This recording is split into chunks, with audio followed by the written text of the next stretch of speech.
وَأَطِيعُوا اللَّهَ وَأَطِيعُوا الرَّسُولَ لَعَلَّكُمْ تُرْحَمُونَ، اور اطاعت کرو اللہ کی اور رسول کی تاکہ تم رحم کیا جاؤ۔ قرآن مجید میں رب تبارک و تعالیٰ بجا طور پر ارشاد فرما رہا ہے، صاف طور پر ارشاد فرما رہا ہے کہ میری اطاعت کرو، رسول کی اطاعت ہو جائے گی اور تم رحم کیے جاؤ۔ اس کا کیا مطلب ہے؟ سب سے پہلی بات، اطاعت کا مطلب کیا ہے؟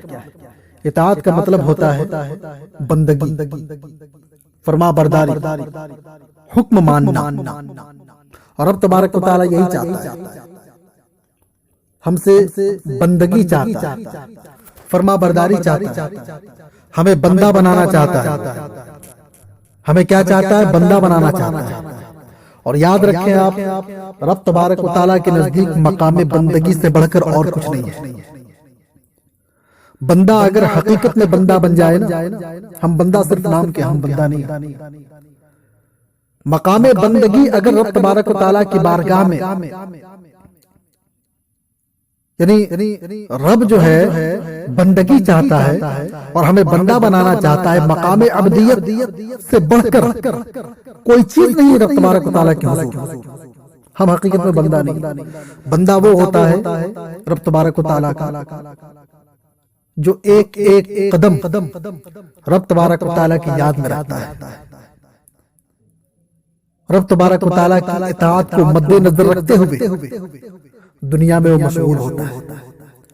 تو اس سے کیا ہوتا ہے کہ رب تبارک و تعالیٰ کی اطاعت بھی ہو جاتی ہے اور رب تبارک و تعالیٰ کی یاد میں بھی وہ رہتا ہے۔ اب اطاعت سے یاد کا کیا تعلق ہے؟ اطاعت سے یاد کا کیا تعلق ہے؟ یعنی رب کی یاد کیسے ہو جائے؟ تعلق ہے، تعلق اس لیے ہے کہ جب رب تبارک و تعالیٰ کسی چیز کا حکم دے رہا ہے اور کسی چیز سے منع کر رہا ہے، تو جس چیز کا جب حکم دیتا ہے وہ قرآن مجید میں آپ دیکھیں، مثال کے طور پر آپ کو زنا کے قریب نہیں جانے کے لیے کہتا ہے، تو جب آپ اس طرف آپ کا دل چاہتا ہے یا اس طرف جا رہے ہیں اور رب تبارک و تعالیٰ کا فرمان آپ کے نگاہوں کے سامنے ہوتا ہے، تو گویا رب تبارک و تعالیٰ کا فرمان بھی آپ کے نگاہوں کے سامنے ہوتا ہے، گناہوں سے بھی بچنے کی کوشش کرتے ہیں اور رب تبارک و تعالیٰ کی یاد بھی۔ سمجھ رہے بات؟ تو اس طرح رب تبارک و تعالیٰ کی یاد۔ دوسری بات، رب تبارک و تعالیٰ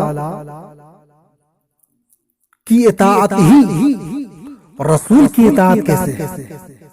دیکھیے اعلیٰ حضرت بھی فرماتے ہیں، خدا کی رضا چاہتے ہیں دوانو، خدا چاہتا ہے رضائے محمد۔ رسول کریم صلی اللہ علیہ وسلم اللہ کے پیغمبر ہیں، یعنی رب تبارک و تعالیٰ کا پیغام ہم تک پہنچائے۔ کسی شاعر نے بڑے اچھے انداز میں کہا ہے کہ سلام شہنشاہ کونو مقام پر، درود اس امام صفے مرسلام پر، پیامی تو بے شک سبھی محترم ہیں۔ یعنی نبی کونین صلی اللہ علیہ وسلم کی ذات گرامی سے پہلے جتنے بھی انبیاء تشریف لائے سبھی کے سبھی پیامی ہیں، سبھی پیام سنانے والے رب تبارک و تعالیٰ کا۔ شاعر بڑے اچھے انداز میں کہتا ہے کہ پیامی تو بے شک سبھی محترم ہے، مگر اللہ اللہ خصوصی پیام۔ تو رب تبارک و تعالیٰ کے حبیب اللہ کے خصوصی پیامی، اسی لیے رب تبارک و تعالیٰ فرماتا ہے میری اطاعت کرو، رسول کی اطاعت ہو جائے۔ اب رسول کی اطاعت ہوگی کیسے؟ اس پہ توجہ چاہیے۔ کہیں رب تبارک و تعالیٰ، یا یوں سمجھ لیجئے کہ رسول کریم صلی اللہ علیہ وسلم جب کسی سے ملتے تھے مسکرا کر ملا کرتے تھے۔ اگر ہم مسکرا کر ملتے ہیں گویا رسول کریم صلی اللہ علیہ وسلم کی اطاعت کر رہے ہیں۔ اللہ کی اطاعت رسول کی اطاعت ہو گئی نا۔ رسول کریم صلی اللہ علیہ وسلم اخلاق کریمانہ پیش کرتے تھے، گویا رب تبارک و تعالیٰ بھی چاہتا ہے کہ جب ہم کسی سے ملے تو اخلاق کے ساتھ ملیں۔ جب ہم اخلاق کے ساتھ ملتے ہیں تو رسول کریم صلی اللہ علیہ وسلم بھی لوگوں سے اخلاق کے ساتھ ملا کرتے تھے، اور اس کا حکم بھی رسول کریم صلی اللہ علیہ وسلم اپنی زندگی سے دے رہے ہیں۔ تو گویا کہ رب تبارک و تعالیٰ کے حبیب، رب اللہ کے حبیب کی اطاعت ہو گئی نا۔ اسی پہ آپ قیاس کرتے چلے جائیں. رسول کریم صلی اللہ علیہ وسلم بڑی شیریں انداز میں بات کیا کرتے تھے. ہم اگر کسی سے شیریں کلامی کرتے ہیں تو گویا کہ رسول کریم صلی اللہ علیہ وسلم کی اطاعت ہو گئی، کیونکہ رسول کریم صلی اللہ علیہ وسلم کی اطاعت ہی ہمارے لیے راہ نجات. تو رب کی اطاعت اور رسول کی اطاعت. خدا اپنے بندوں پر رحم کرتا ہے اور بندوں کو حکم دیتا ہے کہ تم بھی ایک دوسرے پر رحم کرو. تو گویا رسول کریم صلی اللہ علیہ وسلم بھی اپنی امت پہ رحم کیا کرتے تھے.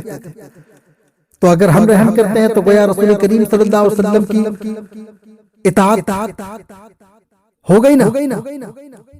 اسی پہ آپ قیاس کرتے چلیں. حضرات گرامی، رب تبارک و تعالی ہم سے بندگی چاہتا ہے، ہم سے فرما برداری چاہتا ہے، ہمیں بندہ بنانا چاہتا ہے، بندہ، خاص بندہ بنانا چاہتا ہے، وہ اپنے قریب کرنا چاہتا ہے. آپ ذرا غور کریں، آپ ایک مثال لے لیجئے. کوئی بھی بادشاہ ہو کتنے لوگوں کو اپنے قریب کرے گا؟ ایک چلیے مان لیتے ہیں 50، 100، 150. پورے رعایا کو تو قریب نہیں کر سکتا ہے اپنے، کیونکہ اس کو اپنی حکومت چلانا ہے. لیکن رب تبارک و تعالیٰ کی ذات کتنی عظیم ذات ہے، کتنا کرم کرتا ہے اپنے بندوں کے اوپر، کتنا رحم کرتا ہے رب تبارک و تعالیٰ اپنے بندوں کے اوپر، کہ سبھی کے لیے خاص یہ حکم عام کر دیا، سبھی کے لیے خاص کر دیا کہ جو چاہتا ہے میری بندگی میں آ سکتا ہے، جو چاہتا ہے میرا بندہ بن سکتا ہے، جو چاہتا ہے مقام عبدیت حاصل کر سکتا ہے. سب کے لیے دروازہ کھلا ہے.